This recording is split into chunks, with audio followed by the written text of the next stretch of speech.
Hi, everybody. This is Jim Rohn. Over the years, I have repeatedly encouraged people in search of the good life to make use of a journal.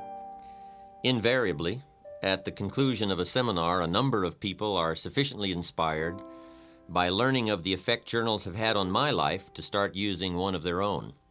Unfortunately, inspiration and enthusiasm quickly fade in the face of all those blank pages. Instead of finding new answers to life, the journal seems to open a floodgate of new questions, such as, what am I supposed to write? Should I only write about business events? How often should I be writing? What kind of journal is best? Does spelling count? The purpose of these tapes, then, is not only to explore the incredible value of recording your life's experiences, but also to examine the endless uses and methods of keeping a journal. Hopefully, by the conclusion of this program, your questions will have been answered and you will be confidently embarking on a new adventure in achievement with the vehicle of pen and paper. The first thing to understand about a journal is that it's your book. And because it is yours, you must be the one to select the size and style you feel most suits your needs and personal preferences. Like a favorite armchair, a journal must be comfortable enough that you will want to go to it often.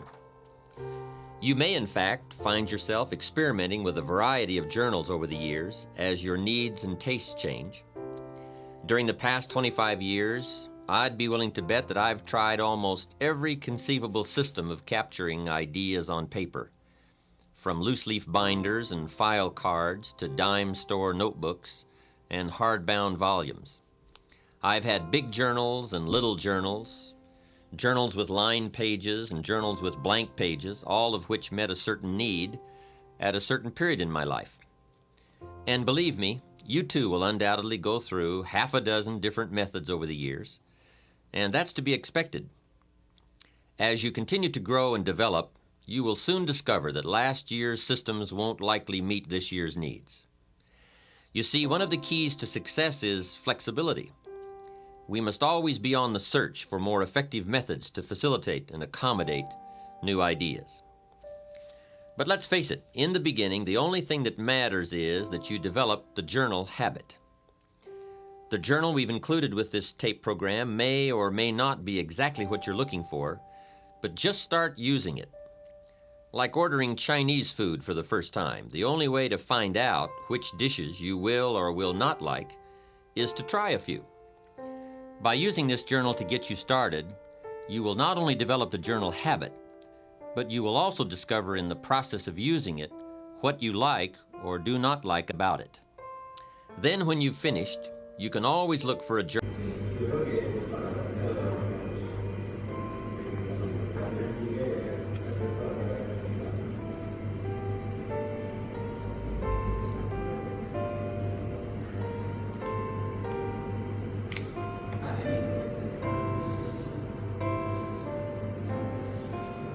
Texture of the paper, the width of the lines, or the absence of lines are important considerations. If you feel lines tend to restrict your creative flow, then go with blank pages. If you feel uncomfortable with blank pages, then choose line pages. Hey, it's your book. Make sure it reflects what you are. My latest journal is a leather-bound volume for which I paid handsomely, but it's worth every penny I spent. The richness and the smell of the leather in themselves are enticing. It's enjoyable just to hold it in my hands. And two, it's important to me to know that unique ideas are being stored in a suitable place. Somebody once asked me why I pay as much as I do for an empty book, and my answer was simple. I intend to put something valuable in it. Let's face it, you wouldn't store precious gems in an empty cigar box, so why put a $1 million idea in a 10-cent book? Just one bit of advice, however, bear in mind that a journal should be capable of going wherever you go. A journal that requires more space than your briefcase permits or more room than your desktop allows for you, more often than not, it will be left at home, gathering dust instead of thoughts and cobwebs instead of observations. But let's get to the heart of the matter. Buying a journal is the easy part. The real challenge lies in filling it up. And that's what we want to deal with now. What should go into a journal if it is to have meaning and value in your life? Perhaps the best way to answer this question is to consider the purposes and functions of a journal. Once the matter of why we should write is clear, then the what we should write will become immediately apparent. There are so many functions performed by a journal that I could conceivably spend the remainder of this tape and a half a dozen others discussing them. But since more important than listening to my reasons for why you should be keeping a journal is getting busy actually using your journal, I'll try to limit the list and merely highlight some of the majors. One of the unique characteristics of a journal is that it offers you an effective way to figure it all out. To figure out life, to figure out people, to figure out business dilemmas, and most important of all, to figure out yourself. There is something magical about writing down a problem. It is almost as though in the very act of writing what is wrong, you start to discover ways of making it right. Perhaps the source of this magic lies in the objective perspective that writing affords you. Even though you are describing your problem, your challenge, your life, your uncertainty, and your indecision, the fact that you are writing about it, as opposed to mentally pondering it, creates a space between you and the problem. It is within this space that solutions have room to grow.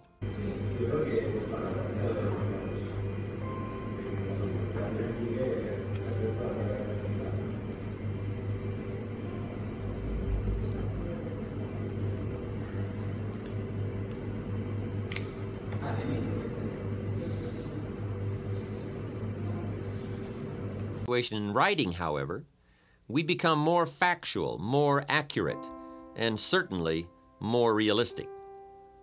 Then, as we reread what we have written, we create a new picture in our minds to replace the distorted picture we have been working with.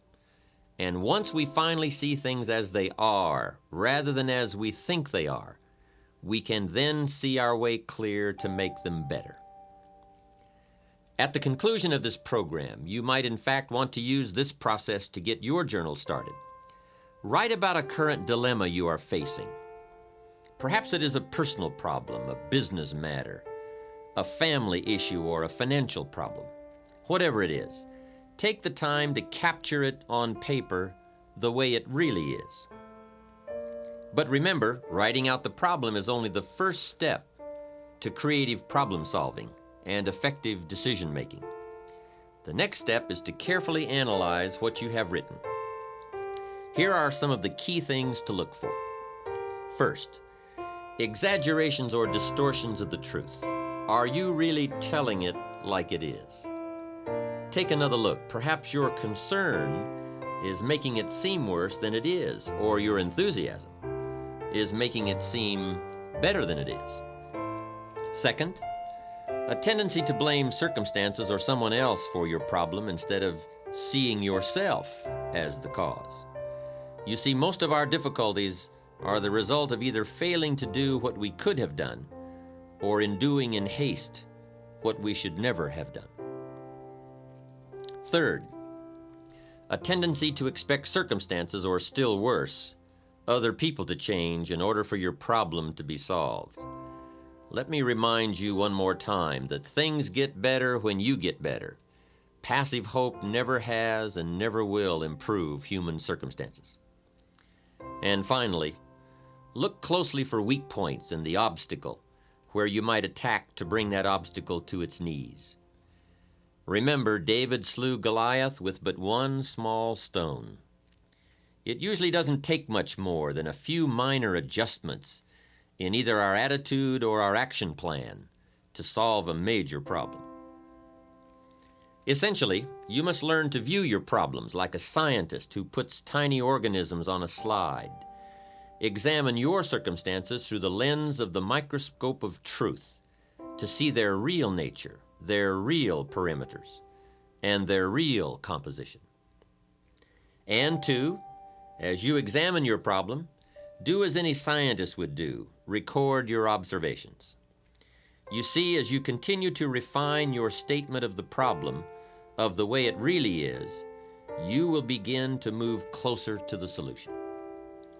And speaking of solutions, be sure to record the ultimate conclusion.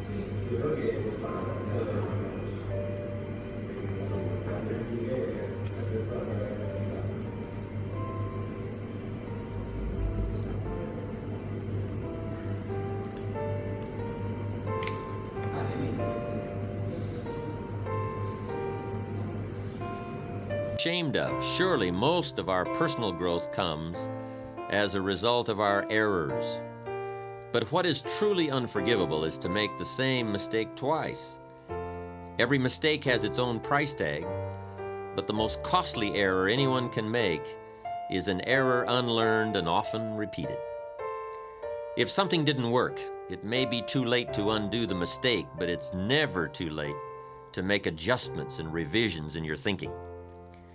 You see, better decision-making comes from the better thinking habits, and better thinking habits comes from practical experience, learning both what to do and what not to do.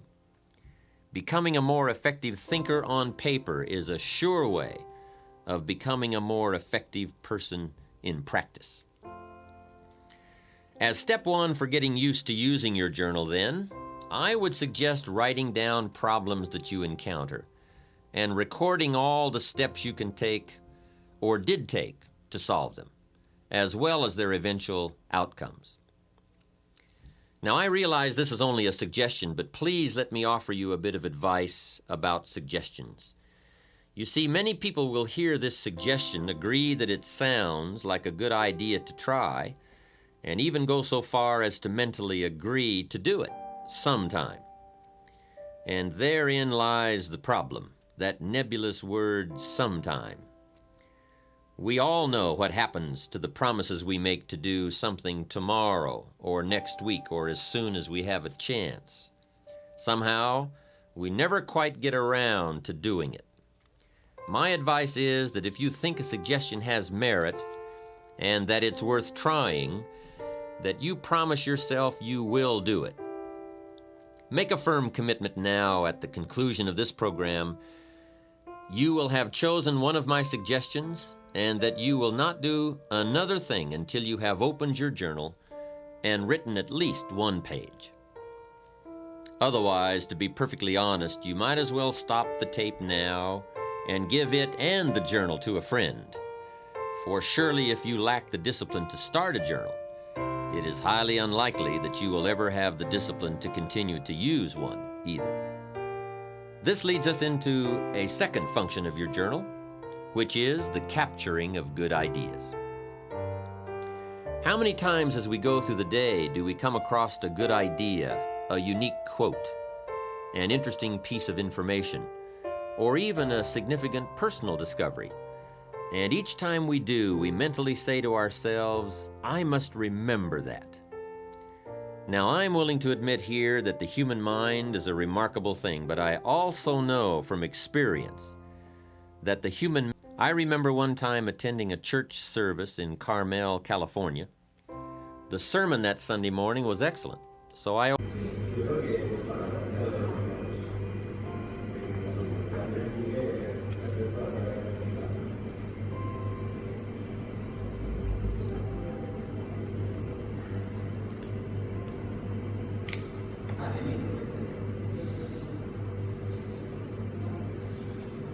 my eye, I could see them nudging one another and whispering. I felt like some kind of spy. I could almost hear them saying, he's going to get out of here with some of this stuff. And sure enough, I did. I got the stuff. So what I'm suggesting is that you get in there and get out with some of the stuff. Let other people sit there thinking they can remember it all. Let other people treat opportunity casually, but not you. I would ask you to treat it seriously. Let other people wonder at the end of their lives where it all went wrong, but not you. Let other people play while you work, fool around while you study, soak up the sun while you soak up ideas. 10 years from now, they'll still be trying to figure out how to pay the bills, or wondering why their marriage isn't working out, or why they don't seem to be getting ahead professionally, but not you. Life always rewards the serious students for their labors. So, since we all know that it's nearly impossible for most of us to remember the exact phrasing of an inspiring line, or the specific details of a business conference over an extended period of time, we've got to get serious about capturing it now. Generally, if we wait until the end of the day to describe events and happenings and conversations in our journals, the specific details have already escaped us. At best, we are left with scattered fragments, and it's hard to build an exciting future from mere bits and pieces of the past and present. So I would encourage you to get it all down as it comes your way. Financial ideas, personal development ideas, time management ideas, family ideas, business ideas. Everything you have the good fortune to come across. If an idea is worth listening to, worth reading, worth remembering, then it is also worth capturing in your journal. And there are many reasons for making the effort to capture good ideas, not the least of which is the fact that the simple act of writing something on paper helps to etch the idea more firmly in our conscious minds. To hear it, or see it, or read it is one thing. To take the time and make the mental effort to capture it with paper and pen is so much more. Second, every idea has its time and place. As Victor Hugo once wrote, there is one thing stronger than all the armies in the world, and that is an idea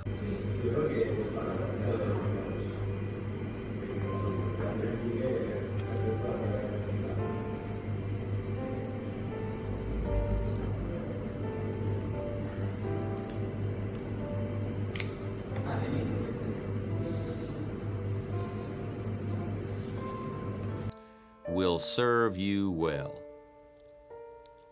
Here's another interesting phenomenon about ideas.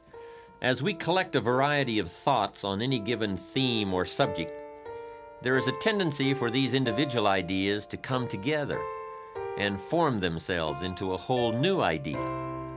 Much as the single flakes of snow, when gathered together, can be formed into snowballs and snowballs into snowmen.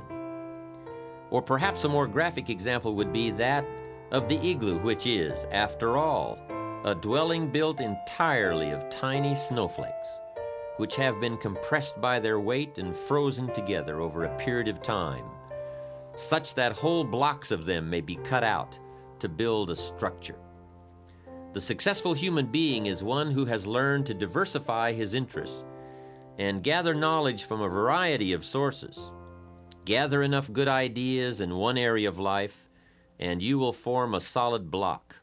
Gather enough solid blocks together, and you can construct a whole new life. But be aware of one thing. The mental storage bank of good ideas is very much like the bottom drawer of our desks or the extra drawer in the kitchen that holds a collection of valuable items gathered over the years, none of which can ever be found when we go to look for them again because of the chaotic manner in which they were stored.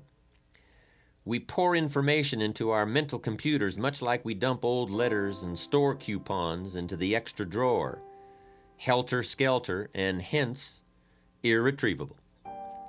One of the first things we attend to when setting up a new business is the development of a filing system for records so that we can easily locate information whenever needed. When we move into a new home, we carefully pack all of our possessions in clearly labeled boxes so that we can find something again in a hurry if needed. But when it comes to facts, to ideas, to observations, we have no system, as though they are incidental rather than essential to our better future. Your journal, then, provides you with a means of logically assembling and storing the pieces of information that come your way. Now, there are many ways to assemble the data in your journal for easy reference. For example, you might find it helpful to keep an index at the back of each volume so that you merely list the highlights of your entries, so that your index might read like this: Financial Ideas, pages 5, 53, 96, and 104. Or, Ideas for Increasing Company Efficiency, pages 46, 82, and 111. At one time, I used to keep 3 journals, one for personal observations, one for business notations, and a third for creative ideas for a book I was writing. Of course, it didn't take me long to discard that system. Carrying 3 journals around the world is no easy task. Then I tried using 3 colors of ink in the same journal, so that at a glance I could focus on any one of the 3 areas. While it was certainly easier carrying 3 pens than 3 journals, it was still somewhat of a cumbersome system. When the ideas are flowing fast and furious, you don't always have the time to search for a red, a green, or a blue pen. The method I finally settled on was setting aside certain sections of my journal for specific uses. For example, at the back of my journals, I have a separate section for recording my goals, for listing interesting quotes, and for thoughts on new speech material.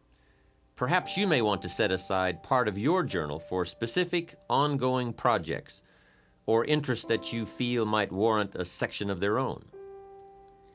Choose one of these methods or devise a new one, but make sure you set up some kind of system. Remember, failure more often than not is attributable to lack of information about how to succeed. Each of us has the capacity to seek out the information we require to achieve our goals. Unfortunately, we do not all have the discipline required to gather the data systematically so that the raw material is easily accessible and ready to be put into practical use the moment opportunity presents itself. How sad it would be if opportunity came knocking on your door, but you had to keep him waiting while you rummaged through drawers and files for the key. Undoubtedly, by the time most people have finally located the key, opportunity has long since become impatient and gone on to knock on the door of someone else.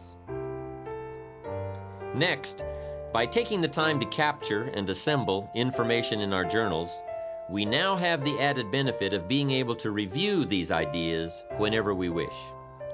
You don't have to run back to the library to reread the book you borrowed last year, or call a friend on the phone and try to reconstruct the conversation you had last month.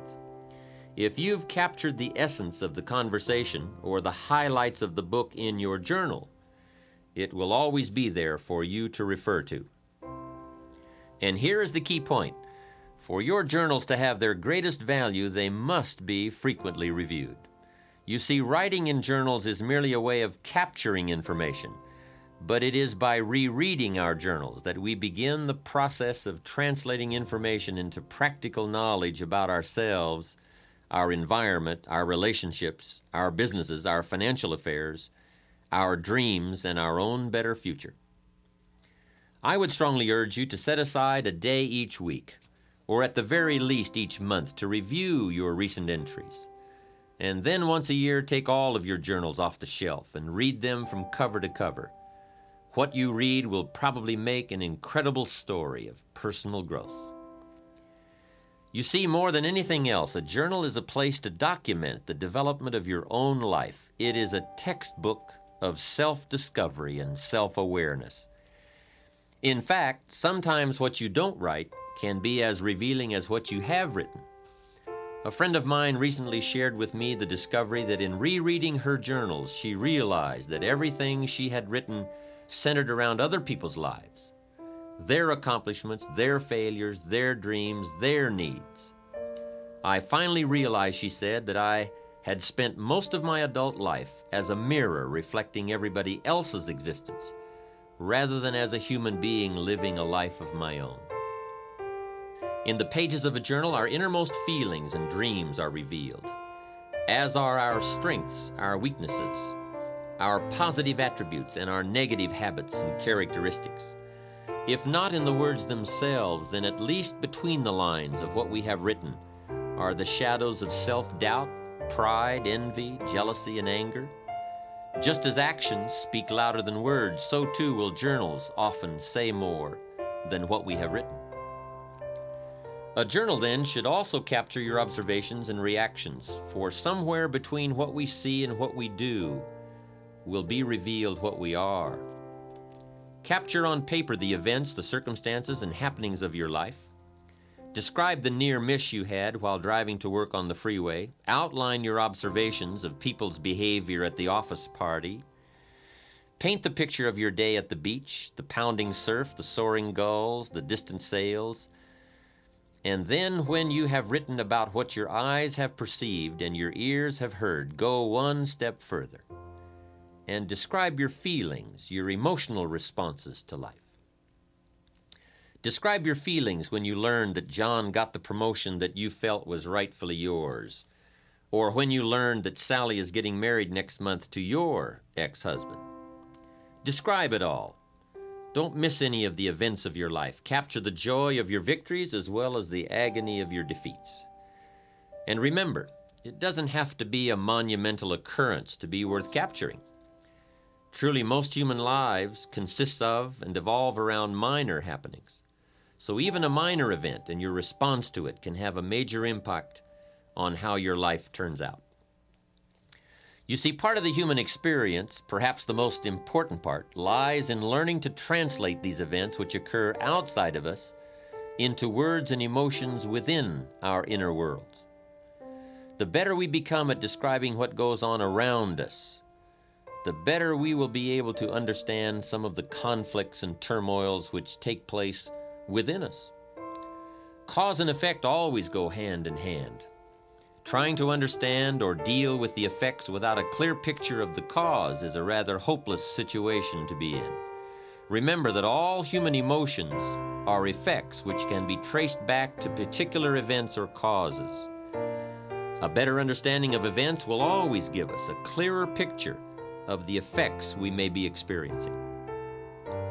Also, on the subject of events and feelings, you will find as you begin to open up and really tell it like it is, that your journal becomes an excellent, empathetic friend, one who will listen to all you have to say about your joys, your pain, your fears, or your concerns. And I would strongly urge you to get these emotions out of your head and onto the page. For powerful negative emotions are diminished by writing, and powerful positive emotions become explosive. You see, writing about your fear reduces its strength, and capturing your excitement magnifies its power. And feel free to say it all. These are your private collections, your personal recollections. They are not going to be read aloud at the next staff meeting, used in court against you, or published in the New York Times. Write freely. Don't let anything inhibit your flow of your thoughts. Write in half sentences. Break all the rules. There is only one suggestion I would offer concerning the format of your journal, and that is to record the date, time, and location of each entry. Not only will this provide you with a means of measuring your progress, your growth trends, the different phases of your life, and your changing attitudes, but where and when you write can in themselves provide interesting revelations. A man wrote to me several months ago to share such a discovery he made from his journals. It seems that in reviewing his writings of the past year, he had noticed a definite negative pattern emerging. Every entry on a Wednesday afternoon or evening outlined thoughts of self-doubt, discouragement, and uncertainty about the direction he was headed in. It did not take long for him to track down the source of those defeating thoughts. Wednesday was the day when he had lunch with two colleagues from his former place of employment. To test the validity of his theory, he flipped back to the Wednesdays when, due to illness, vacations, or business matters, the luncheons had not taken place, and sure enough, there were no negative entries on those particular days. Having reached the conclusion that these luncheons were costing him far more than the price of the meal, It did not take him long to take the necessary steps to solve the dilemma. Others have discovered such interesting tendencies as writing about personal concerns while at the office and business matters at home, or feeling particularly inspired and eager before leaving for the office in the morning and completely exhausted and enervated by 10 a.m. Remember, everything affects everything else. Your environment, your associations, your family, your friends, even your occupation has an effect on you. So, too, do the books you read, the television programs you watch, and the conversation you engage in. But influencers are often very subtle, making it difficult to detect the effect they are having until the damage is done. Like tiny little holes in a tire which can go undetected for hundreds of miles, the little pinpricks of subtle negative influences will eventually leave you just as deflated after a while. Your journal then becomes like a photograph album, capturing moments in your life. The only difference is that a photograph album, kept for many years, reveals physical changes in yourself and your environment, while journals over a period of time reflect mental changes within yourself and about your environment. But perhaps the most important function your journal performs lies in the area of communications. First and foremost, your journal gives you a chance to talk to yourself and to hear what you are saying about your life, your future, your relationships, and your goals. As you begin to develop the habit of writing down your problems, recording your observations, emotions, and reactions to life's events, you will undoubtedly find yourself both posing and responding to a whole new set of questions about your past, present, and future. Why did I say that? Why does he always make me feel that way? If I follow this course, where will I be 5 years from now? As you begin to both ask and answer yourself on paper, you will be amazed at the incredible leaps in personal understanding and self-awareness you will experience.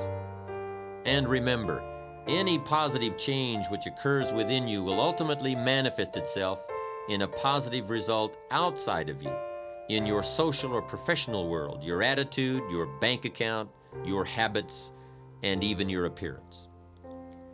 We stand forever exposed to life and to the endless variations that make up the human drama. Our task as human beings is twofold. First, we must effectively translate what is going on around us into terms we can comprehend. And second, we must effectively express what is going on within us into terms the rest of the world can understand. Despite the major technological advances enabling us to communicate globally and perhaps even extraterrestrially, I would suggest that while our means of communication has greatly improved, we are still living in the dark ages when it comes to saying what we mean and understanding the meaning of what is being said. As William James wisely observed, the most immutable barrier in nature is between one man's thoughts and another's. As much as we live together, work together, try together, grow together, discover together, explore together, and even pray together, man is truly an island unto himself, cut off from other human islands by the deep channels of non-communication. Writing in your journal is one of the best ways I know of to develop more effective communication skills. As you become better at describing life to yourself, you will find that you become better at describing yourself to life. Put into more practical terms, as you become better at saying what you really want and how you really feel to yourself, you will be able to better express yourself and your feelings to others, and in return, better able to understand what others are really feeling and really saying to you. You see, communicating with people our own age, or who have similar educational backgrounds, incomes, professions, or beliefs, is a relatively easy process. But what about the two people who are, to all outward appearances, radically different? A teenager and a 40-year-old father, a high school dropout and a college professor, a successful lawyer and an unemployed auto worker. Now the real challenges of communication begin to manifest themselves, but they are challenges that using a journal can help us overcome. You see, regardless of the differences in our outer worlds, inside human beings are all basically alike.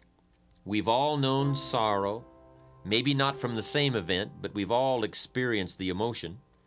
We've all known the joy of achievement, perhaps in different circumstances, but certainly the same feeling. Regardless of our outward differences, those basic human needs and emotions will always provide a common ground or build a bridge for effective human communications. You see, by the time we have reached adulthood, most of us have experienced almost every aspect of the human drama in one form or another. The problem is that most of the experiences have gone right on by us. We have never taken the time to capture them, to ponder them, to analyze how we felt at that time, how we responded to others while we were in those circumstances, or what our priorities and needs were during that period in our lives. Suppose, however, that you took the time to capture the events and happenings of your life on purpose with paper and pen, so that you always had a wealth of experiences from which to draw. Imagine now what an incredible impact this awareness could have on your life. How it could help to bridge the gap between you and your children, your clients, your associates, your neighbors. You see, if you will but take the time to capture how it is for you at any given point in your life, then you will always be in a position to relate to how it might be for someone else at this moment in their lives. The situations might be different, but the basic needs and emotions never are. We don't have to dress alike or go to the same schools or be the same age or sex to feel the same way. Use your journal then as a textbook for life. Use it to capture the full range of human emotions that you continuously gather from your experiences. I promise you that if you will take just a little time to capture your experiences, the end result will more than repay you for the time you invest. Now here's another question frequently posed about using a journal. The question is, how often should I be writing? The answer to that is simple: as often as you wish and as often as you need. There are two extremes to avoid: never writing in your journal and constantly writing in your journal. In the first instance, you will be participating in life without capturing it, and in the latter case, you will be capturing life without participating in it. Life should be a delicate blend of both observation and action. And let me stress again that the first discipline to be mastered in using a journal is to develop the habit of always having it with you. If you do not open it for weeks at a time, that's okay. Just get into the habit of carrying it. Without much effort on your part, plenty of opportunities for putting it to use will present themselves. Also, the simple act of carrying your journal speaks to the world. It says, I am a conscious observer and participant in life's events. When you present yourself to life as a serious student, life will respond by providing you with an endless opportunity to learn and grow and develop and enhance any and all aspects of your life. Remember, no tape program, no book, no seminar, and no encouragement from me can help you to develop the discipline to use your journal. Experience has taught me that the most I can hope to do is trigger your interest and enthusiasm. Recently, I had the chance to address a group I had spoken to several months before. The last time I had been with them, I had given one of my all-time best speeches on the importance of thinking on paper, with a particular emphasis on using a journal.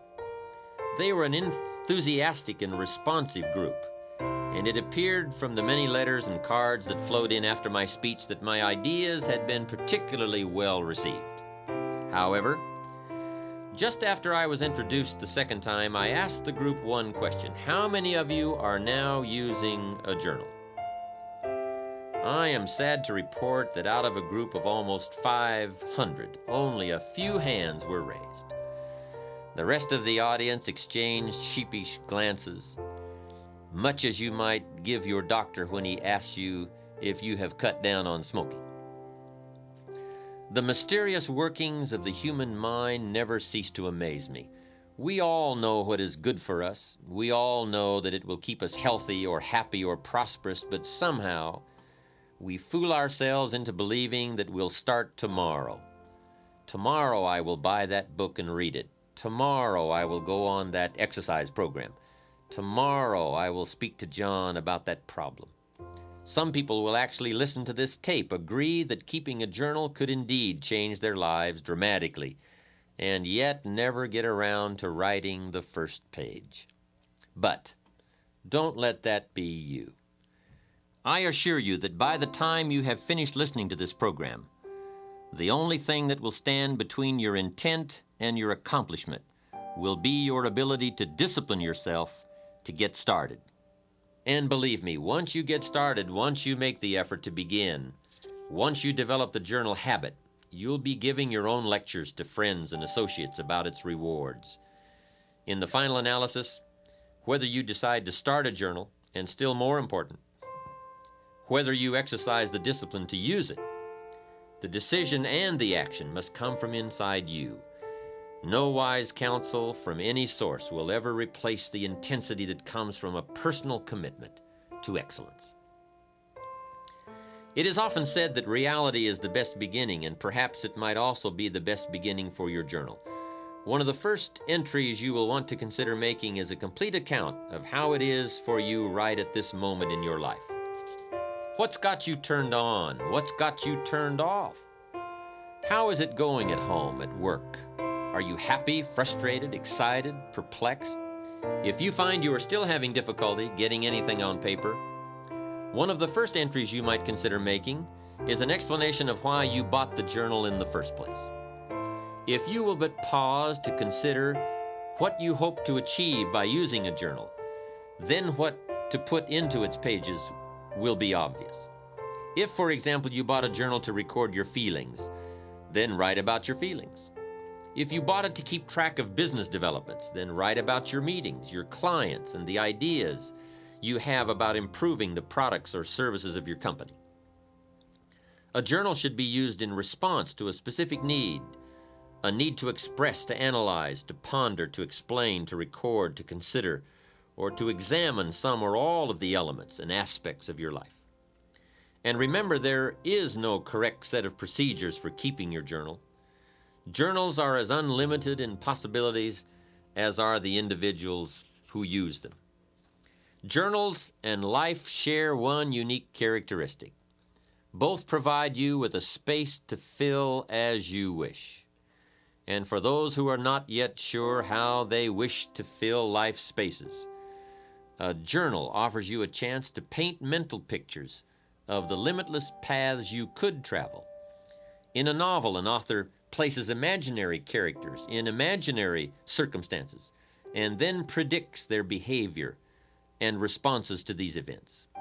So be the author of your own life. Create on paper a set of circumstances, then place you in the middle of them. How would you feel about doing that? What would it be like to live in that city? Being there, how would you feel having those responsibilities or those freedoms? Pick a direction and travel with your imagination to new environments, to new positions, to new opportunities. Create on paper an ideal job, describe an ideal relationship, state an ideal income, outline an ideal code of personal behavior, design an ideal lifestyle. Then take your dreams and transfer them into written goals with priorities and deadlines. List the specific steps you must take in order to achieve them, and then write out a detailed plan of action. Take your dreams for your mind to the page, and then take them from the pages of your journal and make them happen in your life. Learn to paint these mental pictures, and then, like an artist, create something of substance on the canvas of your life, using all of your available resources. Add new color, new depths, new dimensions, new meanings to where and who you currently are by exploring where and who you still can be. Set yourself free and explore the possibilities of life with paper and pen. There's no risk involved.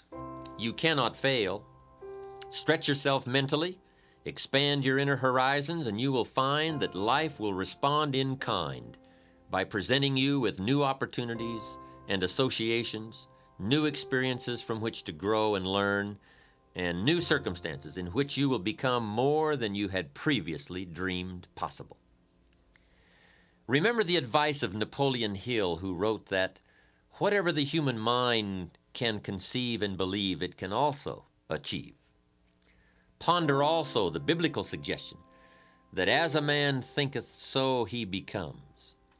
And know without the shadow of all doubt that whatever you create on the pages of your journal, you can, with enough belief, commitment, discipline, and desire, create in your life.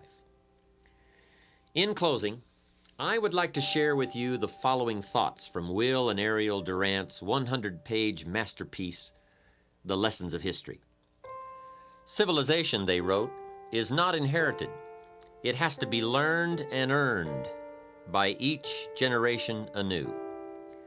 Consider education not as the painful accumulation of facts and dates, nor merely the necessary preparation of the individual to earn his keep in the world, but as the transmission of our mental, moral, technical, and aesthetic heritage, as fully as possible to as many as possible, for the enlargement of man's understanding, control, embellishment, and enjoyment of life. If a man is fortunate, he will, before he dies, gather up as much as he can of his civilized heritage and transmit it to his children. And to his final breath, he will be grateful for this inexhaustible legacy, knowing that it is our nourishing mother and our lasting life. Gather up all you can, the hopes, the sorrows, the lessons, the friendships, the achievements, and the disappointments. Gather it all that it may teach you, and in turn that the lessons you have learned may become perhaps part of the legacy that you leave behind for your children and indeed the world at large. Let your journals capture your personal history, and in doing so, they add to the history of all mankind and to our collective heritage. Truly, the most valuable treasure anyone can leave behind is the knowledge they have acquired in their one lifetime. It has been suggested that what we are, a unique creation of unlimited possibilities and potential, is God's gift to us, and that what we do with all that we are, the works we do, the lives we enrich, and the contributions we make, are our gifts to God. May your life be devoted to becoming all that you can become, and may your journals capture every moment of the adventure.